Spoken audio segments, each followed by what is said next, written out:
Birodarlar, sudurgi kasalligi, pripatka, turli xil nevrozlarni ashaddiy dushmani hamda asab qilib, nerv qilib, kiyintay bo'lib qoladigan odamlarni dorisi hisoblanadi. Nomi esa operator reaktor.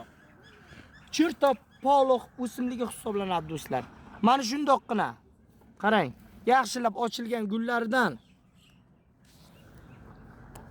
6 ta, 7 ta donasini olasiz. 600 gram qaynoq dog' suvga solib 1 soat damlaysiz. Yo bo'lmasam do'stlar buni 600 gram shaqirlab qaynab turgan suvga solib 2 daqiqa qaynatasiz. Ko'ryapsizlarmi? Bu 1-1,5 metr bo'ladi. Adashib ketmang. Bu rastropsha guyohi emas do'stlar.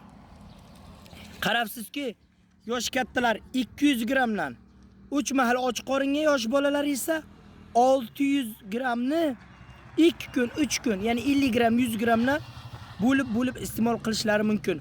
Faqatgina boshlanishiga roppa rosa 1 oygacha sudurgi va pripatkangiz oraliq masofasi qisqaradi. Avval 1 hafta 10 kunga sudurgi beradigan bo'lsa, bunda esa 2-3 kun, sekin 4 kun, 5 kunga ko'payib borib, asta-sekinlik bilan 1-2 oydan keyin oraliq masofa uzayib, sudurgi va pripatkalar yo'qolib ketadi do'stlar. Mana shu guyoh bo'ladi Chirtopolux. Adashib ketmang, qarang. Barcha hududlarda o'sib yotibdi, tarqalib ketgan mana. Hozir aynan yig'ishtirib oladigan mavsumda bizlar do'stlar.